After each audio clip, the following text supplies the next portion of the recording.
ઉત્તરાયણ અને મકર સંક્રાંતિ આવતીકાલે છે. હવે ઉત્તરાયણ કેને કહેવાય, મકર સંક્રાંતિ કેને કહેવાય ખબર છે તમને? કોણ કહેશે? ઉત્તરાયણ એટલે શું? સંક્રાંતિ એટલે એક રાશિમાંથી બીજી રાશિમાં જવું, એને કહેવાય સંક્રાંતિ. તો સૂર્ય છે એ ધન રાશિમાંથી મકર રાશિમાં પ્રવેશ કરશે, એને કહેવાય મકર સંક્રાંતિ. બરોબર ને? મકર રાશિનું નામ છે ને સંક્રાંતિ એટલે એક રાશિમાંથી બીજી રાશિમાં જવું. ઉત્તરાયણ તો એનો પણ એ જ મતલબ છે કે દક્ષિણ દિશા તરફ અત્યારે સૂર્યની ગતિ છે, હવેથી ઉત્તર દિશા તરફ પરિભ્રમણની ગતિ થશે.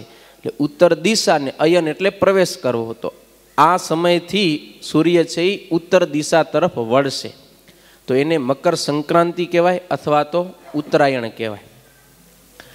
હવે આ મકર સંક્રાંતિ અને ઉત્તરાયણ એ બહુ મોટો પુણ્યકાળ છે. કેવો? સૌથી મોટો પુણ્યકાળ આપણા શાસ્ત્રોની અંદર મકર સંક્રાંતિનો બતાવ્યો છે. પણ એ પુણ્યકાળ કેટલો હોય ખબર? સંક્રાંતિ સૂર્ય એક રાશિમાંથી બીજી રાશિમાં કેટલા સમયમાં ચાલ્યો જાય? તો એક સુખી સ્વસ્થ માણસ હોય કે જે 100% બરોબર હેલ્થ છે જેનો, એવો માણસ એ આંખનો પલકારો કરે એનો સમય, એનો 30મો ભાગ એને તત્પર કહેવાય. શું કહેવાય? તત્પર. એ તત્પરનો 100મો ભાગ એને કહેવાય ત્રુટિ, અને ત્રુટિના 100મા ભાગની અંદર સૂર્ય એક રાશિમાંથી બીજી રાશિમાં ચાલ્યો જાય. કેટલો? સમજી ગયા તમે? માણસ પલકારો મારે એનો 30મો ભાગ તત્પર, એનો 100મો ભાગ ત્રુટિ, ને ત્રુટિનો 100મો ભાગ એમાં સૂર્ય એક રાશિમાંથી બીજી રાશિમાં ચાલ્યો જાય. It's call Makar Sankranti. આટલો છે. એટલો પુણ્યકાળ, અને એ બેસ્ટમાં બેસ્ટ પુણ્યકાળ છે. પણ જૈમિની ઋષિએ એ પુણ્યકાળની 16 ઘડી આગલી અને 16 ઘડી પાછલી એને વેદ સહિત પુણ્યકાળ ઘોષિત કરી દીધો. એટલે કેટલો સમય થયો? 12 કલાક અને 46 મિનિટ. જે મકર સંક્રાંતિનો પુણ્યકાળ કહેવાય કેટલી વાર હાલે? 12 કલાક અને 46 મિનિટ સુધી એ મકર સંક્રાંતિ કહેવાય. અને એ સમય દરમિયાન શું કરવાનું હોય? સંતો બ્રાહ્મણોને, ગાયોને, ગરીબોને, અતિથિઓને આપણે અન્ન, વસ્ત્ર, પદાર્થ, જે કંઈ વસ્તુ એને જરૂરિયાત હોય એ બધું દાન કરવાનું. ને મકર સંક્રાંતિના કાળમાં જો દાન કરવામાં આવે તો કરોડ ગણા પુણ્યની પ્રાપ્તિ થાય. એવો એ પુણ્યકાળનો મહિમા છે. અને તમે જાણો છો અત્યારે આપણા કચ્છની અંદર ભયંકર દુષ્કાળ છે ને? ગાયોની પરિસ્થિતિ બહુ નાજુક છે, ખાવા પીવા માટે પણ નથી. અને આપણે તો મુંબઈમાં મારા જલસા કર્યો. હા, શનિવાર આવ્યો આજે આ આઈટમ, ને રવિવાર આજે આ આઈટમ, ને સોમવાર તો આજે આ આઈટમ. પણ મિત્રો, આપણી ભારતીય સંસ્કૃતિનો ધરોહર કે પાયો તમે કયો ને ગાય માતા છે, એની પરિસ્થિતિ અત્યારે નબળી છે. તો ચોક્કસ આપણે કંઈક ને કંઈક એ ગાયોને અર્થે આ પુણ્યકાળે કરવું જોઈએ. જો અત્યારે આપણા કથાના વક્તા પુરાણી સ્વામી શ્રી પ્રકાશદાસજી સ્વામી આપણે સૌ ઓળખીએ છીએ, રાપર ગુરુકુળનું સંચાલન કરે છે. વાગડ વિસ્તારની અંદર ગાયોની હાલત એટલી બધી માઠી છે કે તમને ખ્યાલ હોય તો આ ધોળાવીરા એ બધો વિસ્તાર કહેવાય ને, કયો વિસ્તાર કહેવાય ને? ખડીર વિસ્તારમાંથી માણસોએ રીતસરની ગાયોને કાઢી મૂકી. આ જેથી પ્રસંગ બન્યો તેદી પણ હું એ કથા પ્રસંગમાં વાત કરી હતી. સવારે આપણે ચાતુર્માસની કથા હાલતી, જ્યારે આ પ્રસંગ બન્યો હતો એને બીજે દિવસે જ મેં આ સભામાં વાત કરી હતી કે માણસોએ ગાયોને કાઢી મૂકી. કેમ? હવે ખવડાવવા માટે કાંઈ છે નહીં. એ ગાયો રખડતી માંડ વચ્ચે અમુક લગભગ 2-4 તો હાલી ગઈ, ધામમાં મરી ગઈ. અમુક બચી રાપર સુધી આવી, અને ત્યારે રાપર ગુરુકુળે એ ગાયોને આશરો આપ્યો. અને અત્યારે પણ ગાયોનું ત્યાં કને પાલન પોષણ થાય છે. અને આખાએ વાગડ પંથકની અંદર જ્યાં ગાયોને ઘાસચારાની જરૂર પડે ત્યાં કને આપણા ગુરુસ્વામી સદગુરુ પૂજ્ય પુરાણી સ્વામી બાલકૃષ્ણદાસજી સ્વામીની પ્રેરણાથી દેશ વિદેશના હરિભક્તો ત્યાં કને ગુરુકુળના માધ્યમથી ગાયોની સરભરા કરે છે, ઘાસચારા પાણીની વ્યવસ્થા કરે છે.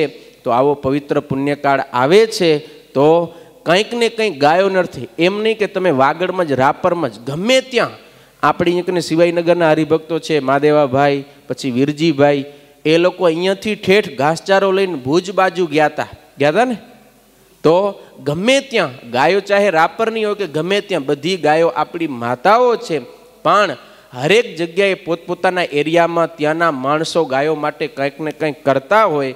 એ ન્યાય આપણે વાગડના છીએ. વાગડની પરિસ્થિતિ બહુ નબળી છે. તો તમે જે ગામના હો, જે એરિયાના હોય, ત્યાંની ગાયો છે ને એ ભૂખી ન રહેવી જોઈએ. આટલું તો તમે ચોક્કસ કરજો ને કરજો.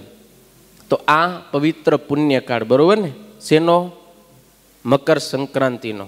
હવે આ જે ઉત્તરાયણની વાત કરીએ તો સૂર્યની ઉત્તરાયણ થઈ ને, કે સૂર્ય છે એ દક્ષિણમાંથી ઉત્તરાયણ તરફ ગયો. પણ મારીને તમારી ઉત્તરાયણ શું? આપણા જીવનમાં ઉત્તરાયણ ક્યારે આવી કહેવાય? ઉત્તરાયણને શું કરો તમે? શું કરો? કયો તો ખરા. પતંગ ચગાવો. કે મુંબઈમાં તો એ ટાઈમ નથી હો. અહીંયા તો ઉત્તરાયણ હોય કે હોળી હોય કે દિવાળી હોય, એક જ કામ હોય. કયું કામ હોય? રૂપિયા ગણવાનું. બીજું આવડતું જ નથી. બધાએ વાર તહેવાર બધાએ દુકાનમાં જ ઉજવાઈ જાય. પણ આ ઉત્તરાયણ છે ને, એ સૂર્યની ઉત્તરાયણ આપણે ખાલી જાણી. પણ મારા ને તમારા જીવનમાં ઉત્તરાયણ ક્યારે આવે? આપણે પણ દક્ષિણમાંથી ઉત્તરમાં પ્રવેશ કરીએ ત્યારે. તમારી મારી ઉત્તર દક્ષિણ દિશા કઈ? આમ ફર્યો એટલે આ દક્ષિણ, ને આમ ફર્યો એટલે ઉત્તર. એમ કઈ ઉત્તર દક્ષિણ? તમને ખબર હે યમપુરી કઈ દિશામાં આવે? જેને ખબર હોય આંગળી ઊંચી કરો. યમપુરી કઈ દિશામાં આવે? હે બાપા, કઈ દિશામાં? પશ્ચિમમાં. અરે સુરેશભાઈ, એટલે એમ તો મને ખબર નથી, આમ તમે દિશા કયો. હે દક્ષિણમાં. યમપુરી કી બાજુ આવે? દક્ષિણમાં. અને ભગવાનનું ધામ હે ઉત્તરમાં. એટલા માટે ઘણી આપણી જે ધાર્મિક વિધિઓ છે એમાં દક્ષિણ દિશાનો નિષેધ કરેલો હશે. આપણે પૂજા કરવા બેસીએ ત્યારે કાં તો પૂર્વ અથવા ઉત્તર, સુવામાં, ખાવામાં, બેસવામાં, દરેક ક્રિયાની અંદર દક્ષિણ દિશાનો નિષેધ છે. શા માટે? કે દક્ષિણ દિશા છે યમપુરીની દિશા છે. અને ભગવાનના ધામની દિશા કઈ છે? ઉત્તર દિશા છે. દક્ષિણ દિશા એ ભોગની દિશા છે અને ભગવાનની દિશા છે ઉત્તર દિશા. દક્ષિણ દિશા છે એ ભૌતિકતાની છે અને ઉત્તર દિશા છે એ આધ્યાત્મિકતાની છે. દક્ષિણ દિશા એ પ્રેયની દિશા છે અને શ્રેયની દિશા છે એ ઉત્તર દિશા છે. અને અત્યારે હું ને તમે બધા કઈ દિશામાં દોડી રહ્યા? હાવ સાચું કહેજો, કઈ દિશામાં દોડીએ? આ જોજો, એક ભોગ, ભૌતિકતા અને પ્રેય, આ ત્રણ દિશા એક બાજુ. બીજી બાજુ છે ભગવાન, આધ્યાત્મિકતા અને શ્રેય. આપણે કી બાજુ દોડી રહ્યા? હે કી બાજુ? બે બાજુ થોડું થોડું એવું. હા, જો અત્યારે તમે અહીંયા બેઠા તો અત્યારે ગતિ કી બાજુ થાય? હરી ભગવાન બાજુ ને. પણ અહીંયા કને કેટલી વાર ગતિ કરો? હે અઠવાડિયે 1 કલાક. એ કાપ માર્યો અમુક તો. હા, એને 2-3 અઠવાડિયે થઈ જાય ને ફરી આવે તો 10 મિનિટ હોય, કાંઈ વાંધો નહીં. પણ અત્યારે આખું જગત એક ભૌતિક વાત તરફ દોડી રહ્યું છે. તમે જોજો, ધીસ ઇઝ રિયાલિટી. આપણી લાઈફમાં તમને પોતાને અનુભવાય છે. તમે નોકરી કરતા હશો તો તમે કોશિશ કરશો કે હવે મને મારી પોતાની દુકાન થાય. તો તમે નોકરીમાંથી ક્યાં ગતિ કરી? પોતાની દુકાન તરફ. તો એ ભૌતિકતામાં આગળ વધ્યો. પોતાની એક દુકાન થઈ જશે તો શું થશે? હવે બીજી થાય, બીજી થાય તો ત્રીજી થાય, ત્રીજી થાય તો ચોથી થાય. 4 દુકાન થઈ જાય તો હવે ભાડાનું મકાન હતો, હવે પોતાનો ફ્લેટ થાય. ફ્લેટ થઈ જાય તો હવે ફ્લેટમાં એસી આવે, એસી થઈ ગઈ તો હવે ટીવી આવે, ટીવી થઈ ગયો તો હવે ફ્રીજ આવે, એટલું આવી ગયો તો 4 વ્હીલર આવે, આવે તે આવે. આપણે ભૌતિક વાત તરફ આગળ ને આગળ વધતા જઈએ છીએ, વધતા જઈએ છીએ, વધતા જઈએ છીએ. તો એ અત્યારે કી બાજુ ગતિ એ? દક્ષિણ દિશામાં. હવે એ બાજુથી પાછા વળી અને જ્યારે ભગવાન તરફ આપણી ગતિ થાય ત્યારે આપણા જીવનમાં ઉત્તરાયણ આવી કહેવાય. હવે એવો વળાંક લાવવાનો છે. જો સ્વામી કીધું બે બાજુ ગાડી થોડી થોડી હાલે. આપણે બહુ ભાગ્યશાળી છીએ કે આપણને આ સત્સંગની પ્રાપ્તિથી આવા સંતોનો યોગ મળ્યો કે એને કારણે એ સંતોના માધ્યમથી પણ આપણે થોડોક વળાંક લઈ અને કમસે કમ ઉત્તર દિશા તરફ, એટલે કે ભગવાનના માર્ગે, આધ્યાત્મિક માર્ગે થોડાક અગ્રેસર થાય છીએ. પણ ફરીથી આ ભૌતિકવાદ એવો છે ને કે આપણને ખેંચી લ્યો. એટલે આપણી તો આમ બે બાજુથી બરાબરની આમ આવી બની, સમજી લો ને. જગતના જીવને નક્કી છે કે એની ગતિ જાય તો દક્ષિણ દિશામાં જાય જ છે. મુક્ત કોઈક હોય તો જીવન મુક્ત, એની ખબર જ હોય કે એની દિશા ઉત્તર દિશામાં જાય જ છે ગતિ. પણ આપણું શું થાય, 1 કિલોમીટર ઉત્તર દિશામાં હાલે અને વરે માયા ખેંચે તો વરે 4 કિલોમીટર હાલી જાય દક્ષિણ દિશામાં. વરે સામી કે ભલા માણસ ભગત તમે વિચાર તો કરો, તો યુટર્ન લેવો, વરે જાય, વરે 2 કિલોમીટર કાપે, વરે એ બાજુ સગા સંબંધીને ઘરવાળીને દુકાનને રૂપિયાને બધો મને વરે 10 કિલોમીટર ખેંચી જાય. આ ભાગા દોડીમાં આપણે નથી આ બાજુ ગતિ કરતા કે નથી આ બાજુ ગતિ કરતા. પણ સત્સંગ મળ્યો ને આપણને જ્યારે સમજાણો ને મિત્રો, ત્યારે ભલે વ્યવહારિક દ્રષ્ટિએ તમને દુકાનો કરતા જવું પડશે, તમને કમાવું પડશે, બધું કરવું પડશે, પણ અંતે તો આ વાત નિશ્ચિત છે કે આપણે ગતિ તો ઉત્તર દિશામાં જ કરવી પડશે હો. અને હું નથી કહેતો, આપણા બધા શાસ્ત્ર કહે છે અને શાસ્ત્રના આધારે અત્યારે આ 21મી સદીના જે મોટા મોટા વૈજ્ઞાનિકો છે, એક વૈજ્ઞાનિક છે ચાર્લ્સ આઇન્સ્ટાઇન એવું નામ છે. એ વૈજ્ઞાનિકે કીધું કે અત્યારે માણસો ભૌતિકતા તરફ આગળ વધે છે. એક દિવસ એવો આવશે ત્યારે માણસોને રિયલાઇઝ થશે ને ખબર પડશે કે આ ભૌતિકતા અમને કંઈ પણ સુખ આપી શકશે નહીં. ત્યારે એ જગત આખું પાછું વળશે. ત્યારે હરેક વૈજ્ઞાનિકની પ્રયોગશાળાની અંદર ઈશ્વરની પ્રાર્થના થશે. અને અત્યાર સુધી હજી જે વૈજ્ઞાનિકો આધ્યાત્મિક શક્તિને સ્પર્શ્યા નથી એ આધ્યાત્મિકતાને સ્પર્શશે. અને ત્યારે માણસો ફરીથી જોશે તો શું દેખાશે કે 4 જમાનામાં જેટલી પ્રગતિ થતી હતી એટલી માત્ર 1 જમાનામાં પ્રગતિ થઈ જશે. અને આ થયા પછી માણસ છે ને એ સુખીઓ થશે.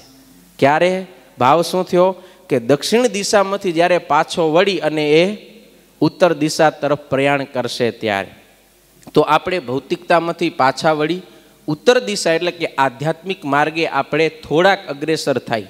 તમે જેમ વ્યવહાર ધંધાની અંદર એક દુકાન નાખી તો બીજું દુકાન કરવાનો પ્લાન કરો, બીજી નાખી તો ત્રીજીનો પ્લાન કરો, એમ ખરા દિલથી તમે વિચારજો કે તમે અત્યારે સત્સંગની અંદર જ્યાં છો, જેમ કે તમે ખાલી તિલક ચાંદલો કરો તો તમે વિચાર કર્યો કે હાલો હું તિલક ચાંદલો કરું, મહિનો થઈ ગયો, 6 મહિના થઈ ગયા, વર્ષ થઈ ગયું, હવે હું એક સ્ટેપ આગળ વધુ પૂજા કરું.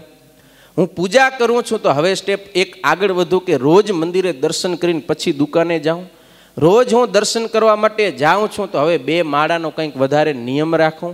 2 માળા કરું છું તો સાથે 2 દંડવટ પણ એડ કરું. હજી હું આટલું કરું પણ મારા આ ધર્મ હજી પડાતા નથી તો હું એ ધર્મ પણ પાડું. કે જે કરવાનું તો કરું જ છું પણ જે નથી કરવાનું થઈ જાય છે એ હવે હું બંધ કરું. આમ ધીરે ધીરે સ્ટેપ બાય સ્ટેપ આપણે એક માર્ગમાં એક સ્ટેપ આગળ વધશું ને તો આપણે ઉત્તર દિશા એટલે કે ભગવાનના માર્ગે પણ ખૂબ આગળ વધશું. તો એવી રીતે જ્યારે આપણા જીવનમાં ભૌતિકતામાંથી આધ્યાત્મિકતા તરફ ગતિ થાય ત્યારે સમજી લેવાનું કે આપણા જીવનમાં ઉત્તરાયણ આવી. ત્યાં સુધી તો દક્ષિણાયન જ છે. અને દક્ષિણાયન છે ને એ સારો કાળ નથી હો. કુરુક્ષેત્રના મેદાનની અંદર પિતામહ ભીષ્મનું મૃત્યુ થયું. ક્યારે થયું હતું? જ્યારે દક્ષિણાયન હાલતું હતું ત્યારે. એને શરીર છોડવું હતું પણ પિતામહ ભીષ્મ શરીર છોડતા નહોતા. કેમ? કેની રાહ જોતા હતા? ઉત્તરાયણ આવવાની. ઉત્તરાયણ આવે ત્યારે જે દેહ છોડે ને એને શાસ્ત્ર કહે છે એને સીધી ઉર્ધ્વ ગતિ થાય. પછી તો ભલે કર્મ તો લાગુ પડે જ પણ દેવલોકમાં જાય કે ઉપર જાય ને ભગવાનના ભક્તો ભગવાનના ધામ સુધી પહોંચે. પણ ઉત્તરાયણની અંદર ઉર્ધ્વ ગતિ થાય. તો પિતામહ ભીષ્મ પણ એ ઉત્તરાયણની રાહ જોતા હતા કે ઉત્તરાયણ આવે. તો ઉત્તરાયણ એ બહુ પુણ્યકાળ છે. અને જૈન ધર્મની અંદર પણ આ ઉત્તરાયણને શું કહેવાય? પરિક્રમણ કહેવાય. શું કહેવાય? પરિક્રમણના નામથી આ તહેવાર ઉજવાય. પરિક્રમણ એટલે આપણે જે કંઈ ભૂલ કરી હોય, પાપ કર્યો, એ પાપને કબૂલી અશુભ કર્મ કરવાનું બંધ કરીને શુભ કર્મ આપણે કરી એને કહેવાય પરિક્રમણ. તો આવતીકાલે આમ તો ઉત્તરાયણ છે પણ આપણા હિન્દુ ધર્મના શાસ્ત્ર મુજબ પુણ્યકાળ 15મી જાન્યુઆરીનો છે. હવે એ શાના આધારે તમને કહી દઉં કે આપણા હિન્દુ ધર્મના બધા તહેવારો મોસ્ટલી તિથિના આધારે ઉજવાય. શેના આધારે? ચંદ્રને આધારે ને તિથિના આધારે. પણ આ એક મકર સંક્રાંતિ એવો ઉત્સવ છે કે જે સૂર્યના આધારે ઉજવાય એટલે તારીખના આધારે હાલે. આજથી 100 વર્ષ જૂનું તમે પંચાંગ ખોલશો તો તમને જોવા મળશે કે મકર સંક્રાંતિ 12મી જાન્યુઆરી અથવા 13મી જાન્યુઆરીને ઉજવાતી. પછીના સમયથી 14મી જાન્યુઆરીના તમારા મારા બધાના પિરિયડમાં આપણે 14મી જાન્યુઆરીના મકર સંક્રાંતિ ઉજવી છે અને છેલ્લા 4 થી 5 વર્ષથી મકર સંક્રાંતિ પાછળ ગઈ અને 15મી જાન્યુઆરીના આવી છે. આધ્યાત્મિક જગત એટલે કે જે ધર્મ બાબત કહેવાય, બધાએ સંપ્રદાયોને બધાને 15મી તારીખ સ્વીકારી લીધી. હજી સરકાર હુતી હે, એ હજી જાગશે. એને હજી આવતીકાલે જ છે ને હોલિડે, જનરલ રજા કીધી હે ના અહીંયા 15 ને, તો અમારી ગુજરાત સરકાર હુતી હે. ગુજરાતની અંદર આવતીકાલે, ગુજરાતની અંદર જાહેર રજા આવતીકાલે, અહીંયા તમારી પરમ દિવસે, તો આપણે મહારાષ્ટ્રની સરકાર જાગેલી.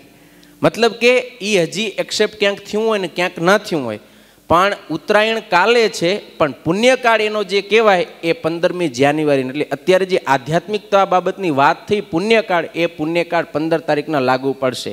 અને એ જ વસ્તુ હજી આગળ જતાં 16મી જાન્યુઆરી, 17મી જાન્યુઆરી એ પ્રમાણે એક દિવસ પાછો હટતો જશે. બરાબર ને? તો આ રીતે આ પુણ્યકાળ છે, એની અંદર તમને જે કંઈ સારું કર્મ કરવું હોય એ તમે કરી શકો. તો એ પુણ્યકાળ પરમ દિવસે હું પરિક્રમણની વાત કરતો હતો કે આપણે કંઈ ગુના થઈ ગયા હોય તો ભગવાન કે સંતોની આગળ જઈ પાપ કબૂલી અને હવેથી આપણે એવા અશુભ કર્મ ન કરી અને શુભ કર્મ કરી એવો જીવનની અંદર વળાંક ચોક્કસ લાવી શકીએ. અને આ સંતોની આગળ જઈને આપણે વળાંક લેશું ને, તો આ સંતો ફરીથી ક્યારે જીવનમાં દક્ષિણાયન નહીં આવવા દે. સૂર્યનારાયણ ઉત્તરાયણમાં જાય, 6 મહિના રહીને પાછા શેમાં આવી જાય? દક્ષિણાયનમાં. પણ આ ભગવાન કે આ સંતની આગળ જઈને જો તમે એકવાર એને ચરણે જીવન સમર્પિત કરીને ઉત્તરાયણમાં પ્રવેશ કર્યો, તો એ ફરીથી ક્યારેય જીવનમાં દક્ષિણાયન આવવા દેશે નહીં. પણ તમારે એક વખત એને ચરણે સમર્પિત થઈને ઉત્તરાયણમાં પ્રવેશ કરવો જોઈએ. આવો અદ્ભુત આ ઉત્તરાયણનો પર્વ છે. ઘણું બધું છે. એક મેસેજ ખાલી તમને કહી દો, તમે કદાચ વોટ્સએપમાં જોયો હશે કે ઉત્તરાયણ તો છે માત્ર 1 દિવસની, પણ સિસ્ટમ આખું વર્ષ ફોલો થાય. કઈ? તો મારી કાપને હો તારી કાપો. સમજી ગયા ને? ઉત્તરાયણના દિવસે શું કરવાનું હોય? જેની પતંગ ઉપર જાય એની આપણે કાપીએ. બરોબર ને? એ એક જ દિવસ હોય. માણસ એક જ દિવસ બીજાની પતંગ કાપે ને બાકી આખું વર્ષ શું કરે? માણસને જ કાપે. સમજી ગયા ને તમે? હા. તો એ ઈર્ષા વિશે પણ આ ઉત્તરાયણના માધ્યમથી આપણે ઘણું બધું સમજી શકીએ જીવનની અંદર, અને ઈર્ષાથી આપણે બચી શકીએ. એવો અદ્ભુત આ ઉત્તરાયણનો તહેવાર કાલ અને પરમ દિવસ 2 દિવસ છે, એટલે મોજ કરજો. સહજાનંદ સ્વામી મહારાજની જય.